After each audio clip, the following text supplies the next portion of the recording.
Hi, we continue working on the positions with a rook for two minor pieces, and I'd like to demonstrate you another game played by Mikhail Tal in 1977. If we would look at the position, I think it's white to move here.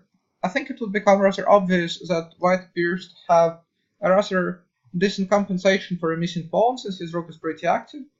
However, there is one rather annoying threat of rook c1 with a mate. Well, bishop to f1 would have to be played, but then black would just continue improving his pieces. Also, f6 would become, I think, a massive threat since the coordination between white pieces would be more or less broken.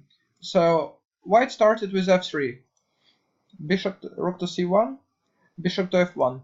And this is the position I wanted you to pay the attention to. It seems everything's protected. The knight is about to retreat, and wherever it goes, it cannot come to d2, of course, because the rook is still there, and wherever it goes, no matter where it goes, to c5, to f6, whatever, to c3, the white rook would start collecting the pawns over the seventh rank. The knight would, of course, join the game as well, and so on. So white position seems to be pretty decent at this point. But Tal came up with a rather spectacular solution, and I'd like you to try to find it as well. What to do?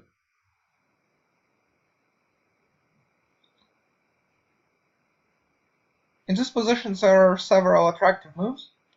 For example, knight c6 is an interesting move, trying to destroy the coordination between white's pieces. But then the issue is that white seems to be holding the position after something like rook to c7, for instance. The knight, of course, cannot be taken. This is hanging, so black would perhaps go something like knight to d2. Here's some check, for instance. King e7, knight to c6 check. And after something like king f6, king f2, I guess the draw is very likely since well, black can take the bishop on f1, white to just take the pawn on a7, and everything is getting simplified. For instance, takes, and yeah, I think the draw is more or less imminent. Well, black should be rather careful though, because if he takes the pawns, and he can even lose. So perhaps in this position it would be, or maybe even here it would be somewhat more precise to continue in a slightly different way.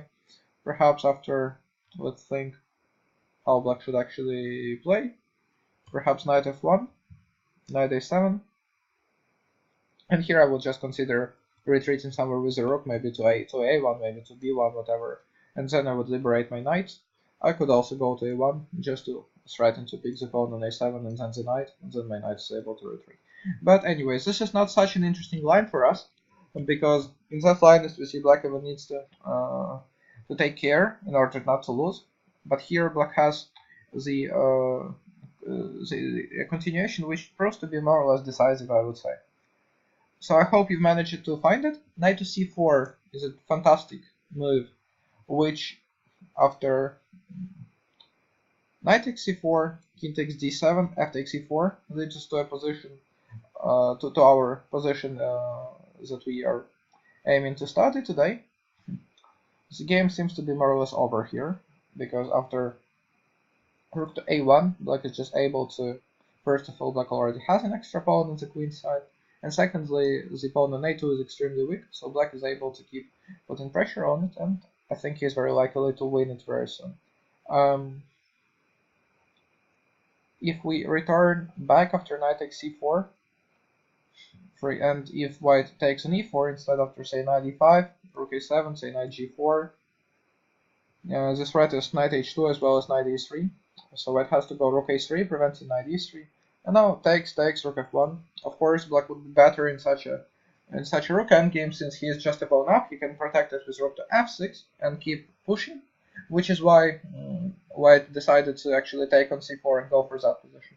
Still, I think that this is not the best continuation. He should have rather suffered in a pure endgame without a pawn, but as we can see, even strong players tend to underestimate the difficulties that can arise in such positions. So after rook to a1, knight to e5 check, the game continued knight king e6, knight c6. Here there is a small thing you need to pay your attention to. Of course, by no means should you capture on a2, because after bishop c4, the tables would suddenly turn. Instead, the simple a5 seems to be more or less deciding the issue, because after king f2, king d6, black is just collecting the pawn on a2. Knight to d8, rook takes a2, king to a3, f6. And then he just starts rolling his pawns, both of them, and white is barely able to do anything about it. The game continued g4, a4, and even though white was desperately trying to create counterplay, he was never even close to doing that. Knight e5 was played here, and after a3, white just decided to resign because, of course, black has way too many pawns. But even though this example seems to be rather straightforward and more or less obvious, I'd like us to return to this position and try to pay your attention to another thing.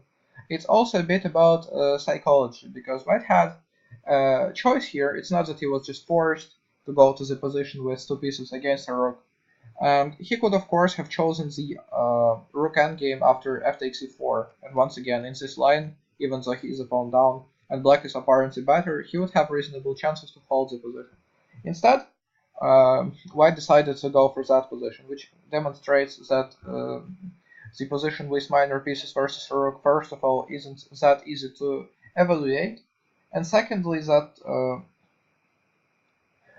if you, and well, logically thus, if you study these positions, you'll have great chances to outplay your opponents whenever you have a chance to get such a material balance.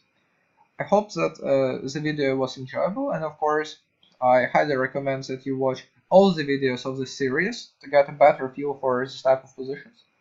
Please leave your comments under the video, and I look forward to creating another clip devoted to that topic and presenting it to you. Thanks for your attention.